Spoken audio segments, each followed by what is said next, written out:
이 시간 우리에게 주시는 하나님의 말씀 디모데전서 6장 1절 2절입니다. 우리 함께 한 목소리로 받들어 읽겠습니다. 디모데전서 6장 1절 2절 말씀입니다. 함께 읽습니다. 무릇 멍에 아래에 있는 종들은 자기 상전들을 범사에 마땅히 공경할 자로 알지니 이는 하나님의 이름과 교훈으로 비방을 받지 않게 하려 함이라. 믿는 상전이 있는 자들은 그 상전을 형제라고 가볍게 여기지 말고 더 잘 섬기게 하라. 이는 유익을 받는 자들이 믿는 자요 사랑을 받는 자임이라. 너는 이것들을 가르치고 권하라. 아멘. 잠깐 기도하겠습니다. 하나님, 오늘도 주님께서 우리에게 예배자의 감격을 허락하여 주시고 예배 중에 마음껏 주님을 찬양하며 또 우리 주님의 말씀을 듣게 하여 주시니 감사합니다. 오늘도 참 부족한 종이 우리 주님의 말씀을 운반합니다. 제가 부족하오니 주여 성령님 충만하게 임하여 주옵소서. 충만하게 주장하여 주옵소서. 제 입술과 제 심령을 주님께서 온전히 주장하여 주옵소서. 저와 우리 회중이 주님의 말씀을 듣기를 소원합니다. 우리의 마음이 열려 성령님께서 깨닫게 해주시는 지혜로 듣게 하옵소서. 예수님 이름으로 기도합니다. 아멘. 오늘 본문 말씀은요, 멍에 아래에 있는 종에 대한 말씀입니다. 멍에 아래에 있는 종, 이거는 한마디로 말하면 노예이죠. 고대 그리스 로마 사회를 비롯한 이전에는 노예가 있었던 사회입니다. 성경 시대도 역시 노예가 있었습니다.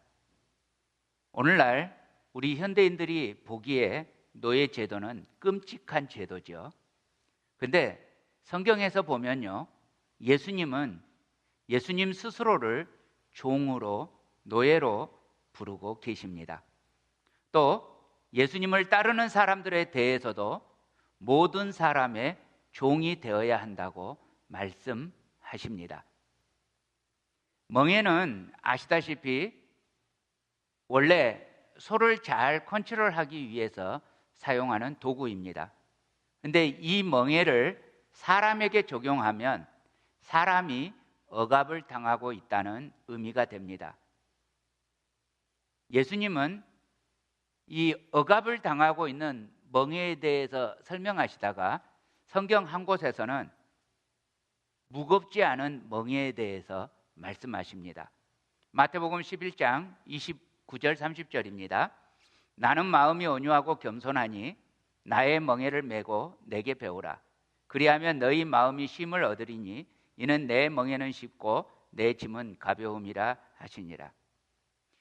그 당시 사람들 누구도 종이니 노예니 멍에니 이게 나하고 상관이 있는 것을 좋아했을 리 없습니다. 그런데 예수님은 멍에를 꽤 선호하셨습니다.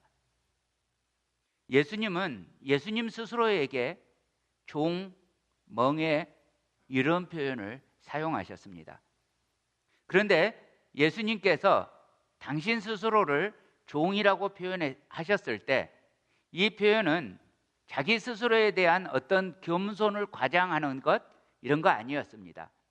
예수님께 종이라는 표현은 실제였습니다. 빌립보서 2장 7절 8절 말씀입니다. 함께 읽겠습니다. 시작. 오히려 자기를 비워 종의 형체를 가지사 사람들과 같이 되셨고 사람의 모양으로 나타나사 자기를 낮추시고 죽기까지 복종하셨으니 곧 십자가에 죽으심이라. 창조주이셨던 예수님이 실제로 이 땅에 오시는데 사람의 모양으로, 다시 말하면 창조주의 종의 형체로 이 세상에 오셨습니다. 심지어는 하나님의 종인 사람을 위해서 위대하신 하나님의 아들 예수께서 바로 그 사람을 위해서 죽기까지 복종하셨습니다. 십자가에서 죽으셨습니다. 이렇게 예수님은 사람들을 위해서 창조주께서 너무 송구스럽게도 스스로 사람들의 종이 되셨습니다. 그때도 그렇고 지금도 그렇고 종이라는 표현은 절대로 기분 좋은 표현이 아닙니다. 그런데 예수님께서는 세상을 이처럼 사랑하셔서 기꺼이 그 종이 되셨습니다. 그런데 우리가 오늘 본문 말씀을 보다 보면 자연스럽게 떠오르는 질문 하나가 있습니다. 왜 예수님은 그 시대에 이 잔인하고도 포악한 지극히 비인간적인 노예 제도를 폐지하도록 명령하지 않으셨을까요? 만약에 그때 예수님이 즉각적으로 하나님의 권능으로 개입하셔서 노예 제도를 폐지하셨다면 어떤 일이 벌어졌을지 한번 생각해 보십시다. 그 당시 로마 시에는 전체 인구의 3분의 1가량이 노예였다고 합니다. 또 로마 제국 전체에는 대략 5천만 명이 노예였다고 합니다. 굉장히 많은 수죠.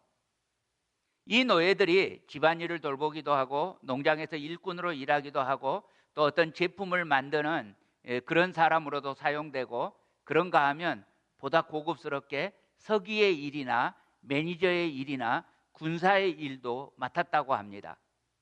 그야말로 사회 각계각층에서 없어서는 안 되는 온갖 허드렛 일을 다 하는 계층이었습니다. 만약에 이 노예를 그 당시에 즉각적으로 폐지했다면 그 사회는 바로 멸망이 왔을 것입니다. 굉장한 혼란이 오게 되었겠죠. 그래서 예수님도 제자들도 노예 제도의 즉각적인 폐지는 분명히 주장하지 않았습니다.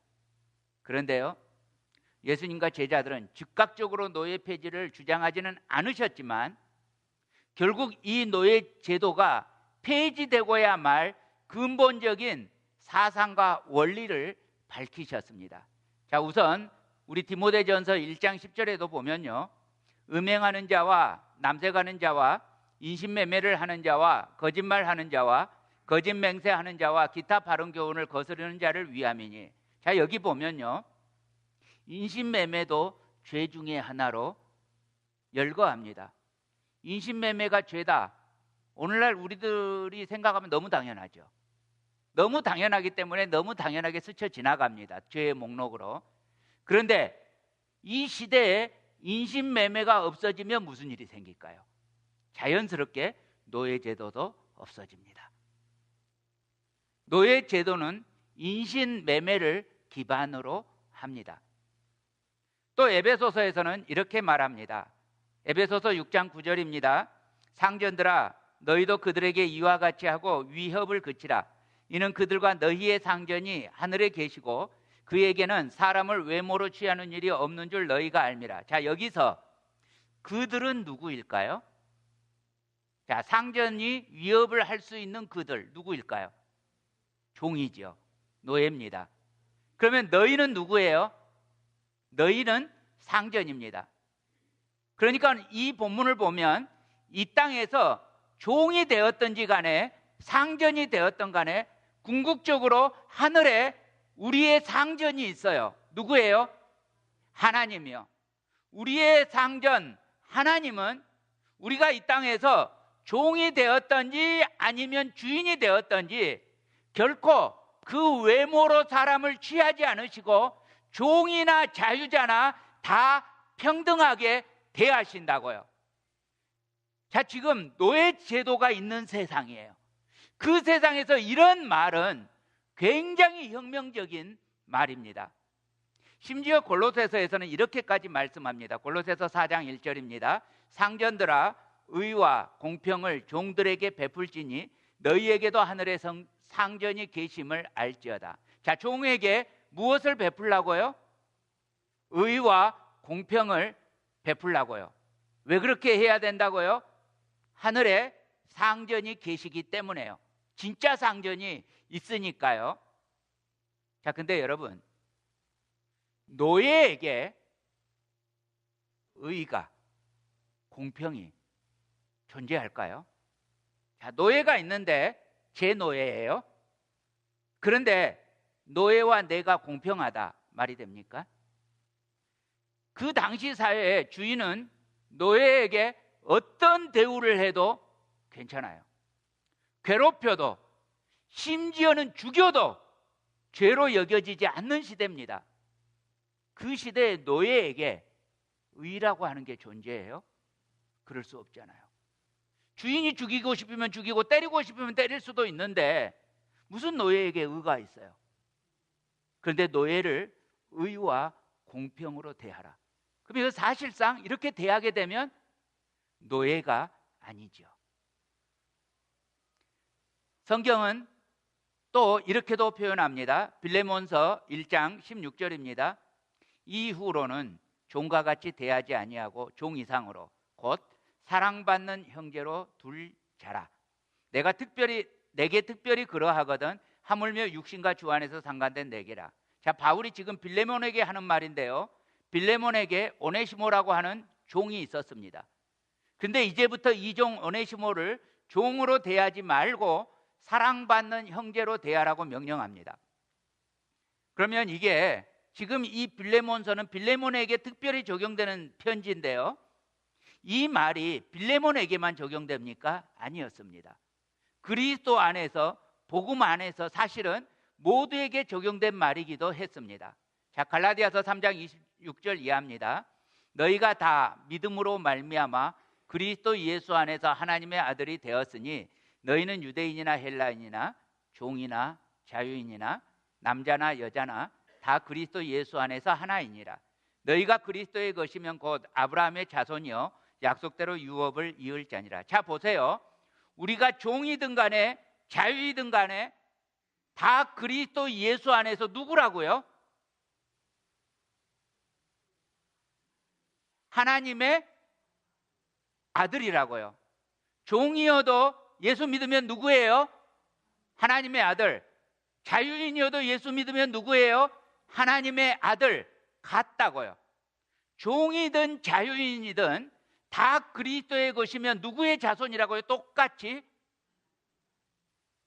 아브라함의 자손이라고요. 그 종이 이스라엘 사람이 아니에요.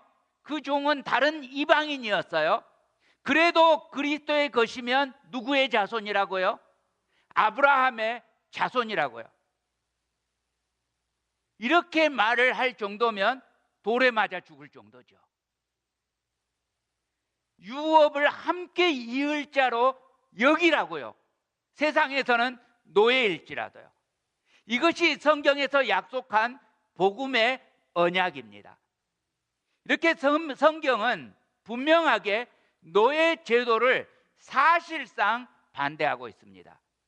그래서 당장은 아니었지만 끝내 세상에서 노예 제도가 폐지하게 되는 데는 바로 이 말씀이 전파되었을 때, 복음이 전파되었을 때 그곳에서 점차로 노예를 해방하는 운동이 일어났고 노예가 해방되게 되었습니다. 이렇게 성경은 노예 제도에 대해서 분명하게 반대하고 있습니다만 그러면서도 동시에 우리에게 예수님은 스스로 우리의 종이 되셨고 또 우리들도 서로 피차간에 종이 되어서 섬기라고 말씀하십니다. 그리고 우리 그리스도인의 성품 가운데 가장 소중한 성품을 겸손이라고 표현합니다. 이 겸손이라는 단어의 헬라어가요, 그 원어의 뜻을 그대로 풀면, 직역하면 겸손이라는 단어의 헬라어의 직역은 노예 의식입니다. 그러니까 생각해 보세요. 당신은 노예 의식을 가지세요. 노예 근성을 가지세요. 기분 좋겠어요? 제가 어렸을 때 제가 밥을 막 퍼먹으면 저희 아버지께서 양반은 그렇게 밥을 먹으면 안 된다. 제가 양반인지 아닌지는 모르겠는데 아버님께서 하시는 말씀이었어요. 그렇게 먹는 것은 거지 근성이다. 그래서 거지 근성 안 가지려고 참 노력을 했는데 예수님 믿고 났더니 거지는 아니지만 노예 근성을 가지라고 예수님께서 말씀하고 계시더라는 것입니다. 옆 사람에게 말씀해 주세요. 노예 근성을 가지세요. 자, 이게 겸손하라는 말이었다고요. 이 의미가 그대로 들리면 이상하잖아요. 그런데 성경은 이렇게 표현하고 있다고요.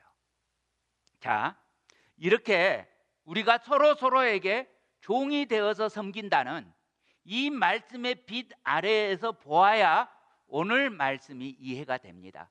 자, 6장 1절 말씀입니다. 함께 읽습니다. 무릇 멍에 아래에 있는 종들은 자기 상전들을 범사에 마땅히 공경할 자로 알지니 이는 하나님의 이름과 교훈으로 비방을 받지 않게 하려 함이라. 자, 여러분, 여기에 지금 상전이 나오는데요, 공경해야 할 상전이 나오는데 이 상전은 그리스도인일까요? 아닐까요? 그리스도인일 수도 있고 아닐 수도 있습니다. 그러면 여기에 나오는 상전은 좋은 상전일까요? 나쁜 상전일까요? 좋은 상전일 수도 있고 나쁜 상전일 수도 있습니다. 그러니까 무슨 말이에요? 그 상전이 그리스도인이든 아니든 좋은 사람이든 나쁜 사람이든 상전을 어떻게 대우해요? 범사에 마땅히 공경할 자로 알라고요. 사랑하는 형제자매 여러분, 우리도 직장생활을 하다 보면 직장의 상사나 주인이 있습니다. 이 상전이 비록 그리스도인이 아닐지라도, 못됐다고 할지라도, 그냥 못됐다고 표현하면 안 되겠죠. 못돼 처먹었다 할지라도 우리가 어떻게 대해야 된다고요? 범사에 마땅히 공경할 자로 여기고 그렇게 하라고요. 지금 못된 상사에게 당하고 계시는 분들 비가 확 상하시죠? 그렇게 비가 확 상할 때 어떻게 하라고요? 범사에 마땅히 공경할 자로 아시라고요. 왜 그렇게 해야 되는데요? 하나님의 이름과 교훈으로 비방을 받지 않게 하기 위해서다고요. 무슨 말입니까? 우리는 진짜로는 누구의 종이에요? 하나님의 종이에요. 그리스도의 종이에요. 그러니까 우리가 세상에서 상전들을 마땅히 공경하는 이유가 나 자신의 복지를 위해서 하는 말이 아니에요. 하나님의 이름과 하나님의 교훈이라는, 다시 말하면 하나님의 명예가 걸려있는 일이라고요. 여러분, 우리는 살아도 자기를 위해서 살지 않고 죽어도 자기를 위해서 죽는 존재가 아닙니다. 우리는 사나 죽으나 누구의 것입니까? 주님의 것입니다. 그러므로 우리는 먹든지 마시든지 무엇을 하든지 누구의 영광을 위해서 해요?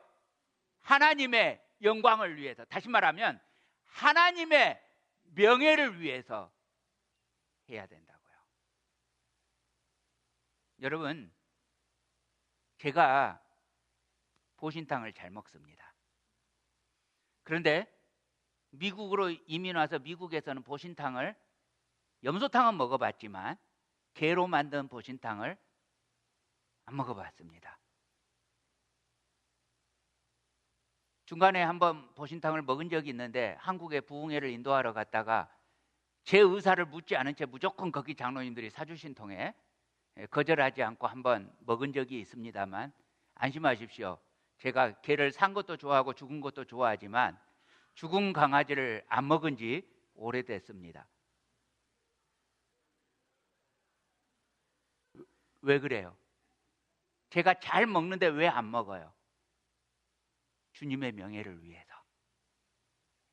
주님이 내가 그런 거 먹는 거 보고 다른 사람들이 시험에 들면 저 목사님은 개도 먹어. 개를 먹는 게 중요하지 않지만 그러나 그렇게 생각할까 봐, 주님의 명예에 흠이 갈까 봐요. 여러분, 우리는 하나님의 영광을 위해서 삽니다. 그러므로 우리는 나 자신을 위해서가 아니라 우리가 그렇게 상전을 공경함으로써 야, 저 사람 진짜 예수님 믿는 사람은 다르네, 이런 말을 듣는 것과 예수님 믿는 것들도 똑같네, 이런 말을 듣는 것과, 여러분, 예수님 믿는 사람은 뭐가 달라도 달라 하나님이 영광을 받으시도록 마땅히 그렇게 해야 한다는 말입니다. 디도서 2장 9절 10절입니다.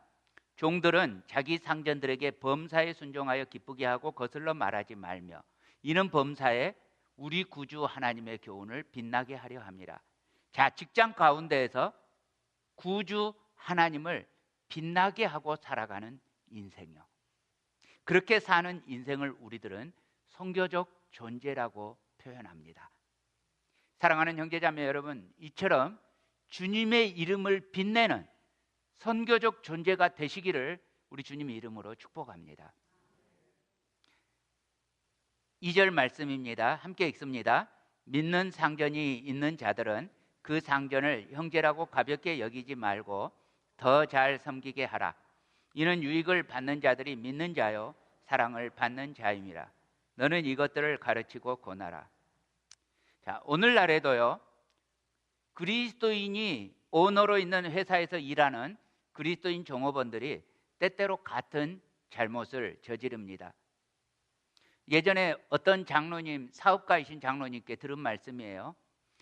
아무래도 믿는 사람들하고 일하는 게 좋겠다 싶어서 대학을 막 졸업한 이 아주 헌신된 형제들을 고용했대요. 뭐 제가 틀리게 말했습니까?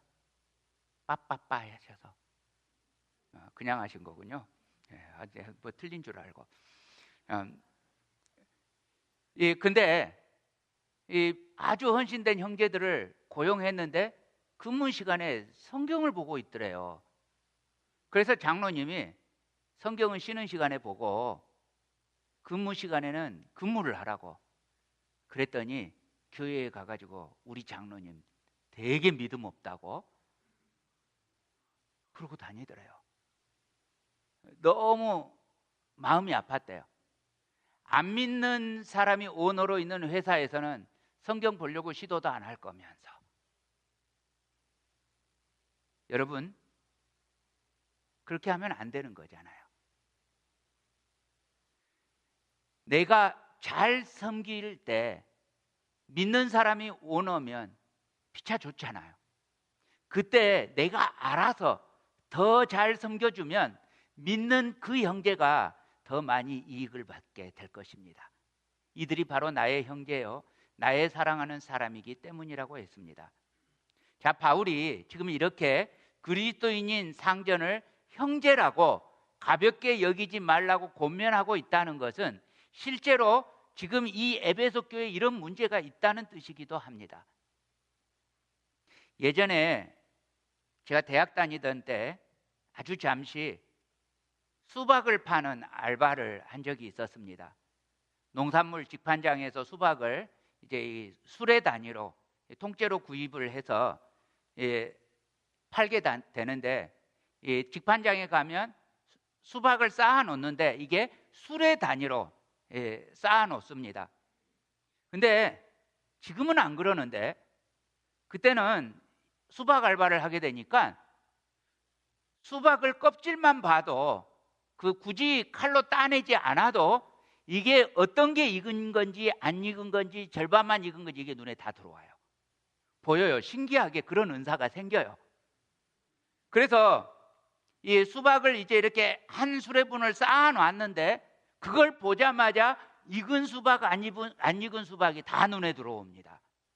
그러니까 어떤 마음이 들겠어요? 안 익은 수박을 빼고 다른 데서 익은 수박을 가지고 와서 얹어놓고 싶잖아요. 안 익은 수박을 가져가면 그만큼 나에게 손해잖아요. 그런데 못하게 해요. 그대로 사든지 아니면 안 팔겠다는 거죠. 그래서 울며 겨자 먹기로 그 쌓아놓은 것 중에서 그래도 안 익은 수박이 좀 적은 그 한 무더기를 사서 이제 가지고 나갑니다. 자, 그렇게 이제 가지고 나가서 파는데 문제는 안 익은 수박도 팔아야 돼요. 이 안 익은 수박을 안 팔면 이익이 안 나옵니다. 그래서 어쩔 수 없이 눈 딱 감고 뻔히 안 익은 줄 알면서 수박을 팔게 됩니다.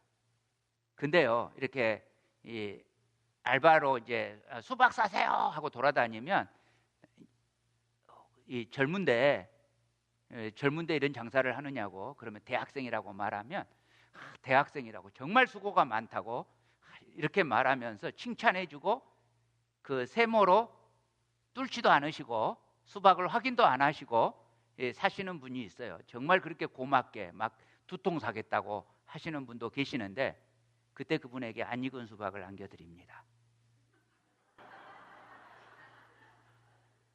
그리고 되게 깐깐하게 구는 분은 익은 수박을 안겨드립니다.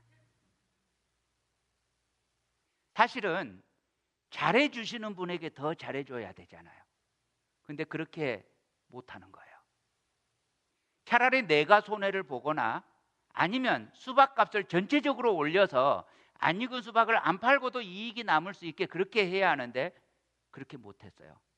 그 결과 그 알바를 마치고 지금 35년이 지났는데 아직도 후회하고 있습니다. 오늘 본문은 말씀합니다. 아무래도 믿는 성전이 더 잘해주는 것이 당연합니다. 그러면 더 그를 잘 섬기라는 것입니다. 이것이 형제들에게 서로 큰 유익이 될 것입니다. 그런데 여기서 중요한 원리가 또 나옵니다. 세상에서는 그분이 상전이에요. 근데 교회에서는 어떤 관계예요? 형제라고요. 세상에서는 상전이지만 교회에 오면 평등하다고요. 세상에서는 종이지만 주님 앞에서는 평등하다고요. 결국 직장에서의 제자도를 요약하면 이렇게 됩니다. 골로새서 3장 22절에서 24절입니다. 함께 읽습니다. 종들아 모든 일에 육신의 상전들에게 순종하되 사람을 기쁘게 하는 자와 같이 눈가림만 하지 말고 오직 주를 두려워하여 성실한 마음으로 하라. 무슨 일을 하든지 마음을 다하여 주께 하듯 하고 사람에게 하듯 하지 말라. 여러분 거기까지만 읽습니다. 여러분 우리가 이렇게 살아간다면요 분명히 육신은 더 고단할 거예요. 육신은 분명히 고단할 거예요.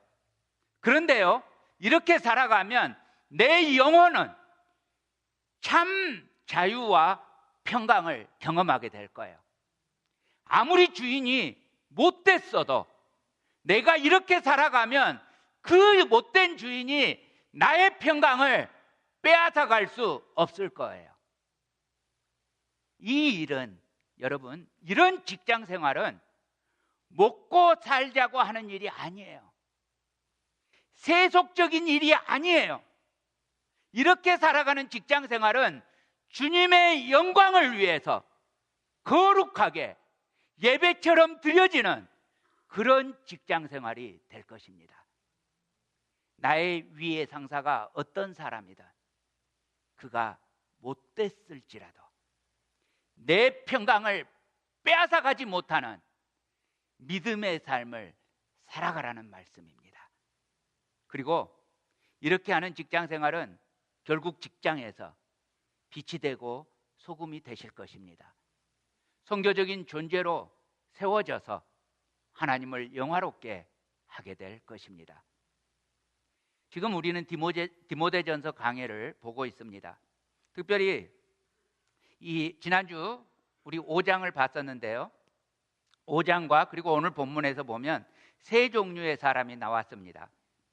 첫 번째 과부였고 그 다음에 보지 않았지만 두 번째 장로였고 그리고 오늘 종입니다. 이 세 종류의 사람들은 서로 공통점이 없습니다.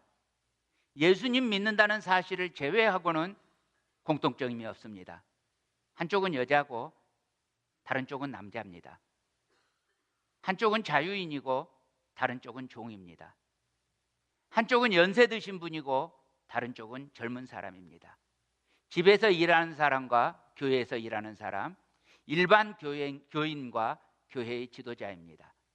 이렇게 서로 다릅니다. 그런데요, 이분들을 어떻게 대우할 것인가? 이 점에서 공통적입니다. 자, 우리 다시 보십시다. 디모데전서 5장 3절입니다. 함께 읽습니다. 참 과부인 과부를 존대하라. 자, 17절입니다. 함께 읽습니다. 잘 다스리는 장로들은 배나 존경할 자로 알되. 자, 1절 상반절입니다. 무릇 멍에 아래에 있는 종들은 자기 상전들을 범사에 마땅히 공경할 자로 알지니. 결국 내가 대하는 사람이 어떤 사람이라도 오늘 성경이 말하고자 하는 게 뭐예요? 존대하고 존경하고 공경하라는 말씀입니다. 또 베드로전서 2장 17절 보면 뭇 사람을 공경하라고 합니다. 모든 사람 공경하라는 말이죠. 또 로마서 12장 10절에 보면 서로 우애하고 존경하기를 서로 먼저 하라고 합니다. 우리가 서로 존경하라고 합니다. 심지어 믿지 않는 상전이라도 존경을 받아야 합니다. 그 이유는 우리가 다 하나님의 형상으로 지음받았기 때문입니다. 여러분, 이렇게 못된 사람에게도 존경하면 내 자존심 다 뭉개지는 것 같죠? 안 그렇습니다. 더 내 안에 놀라운 위치가 생기는데 하나님의 형상이 내 안에서부터 회복됩니다. 내 안에서부터 창세 전의 원형이 회복됩니다. 그리고 분명히 겉으로는 자존심 다 뭉개져 보이는데 여러분, 하나님의 자녀라고 하는 위대한 아이덴티티가 내게 부여됩니다. 그리고 비록 세상에서는 세상 말로 갈굼을 당하나 담대하라. 내가 세상을 이기었노라. 성경을 이상하게 인용해서 죄송합니다. 예. 아무리 갈굼을 당해도 내가 오히려 그 주인을 축복하는 겁니다. 내가 오히려 그 주인 위에 있는 것입니다. 세상을 넉넉히 이기는 선교적 존재로 살아가게 됩니다. 그리고 그렇게 살아가니까 대인 관계가 더 풍성해지고 더 풍요로워집니다. 또 나를 그렇게 못 살게 굴었던 그 사람도 결국은 나의 모습을 통해서 하나님께 영광을 돌리면서 어느 날 기꺼이 우리의 형제가 되고자 할 것입니다. 사랑하는 형제자매 여러분, 이렇게 우리는 직장에서 제자로서 선교적 삶을 살아가시기를 우리에게 종으로 오신 우리의 주인 되시는 예수 그리스도 이름으로 축복합니다.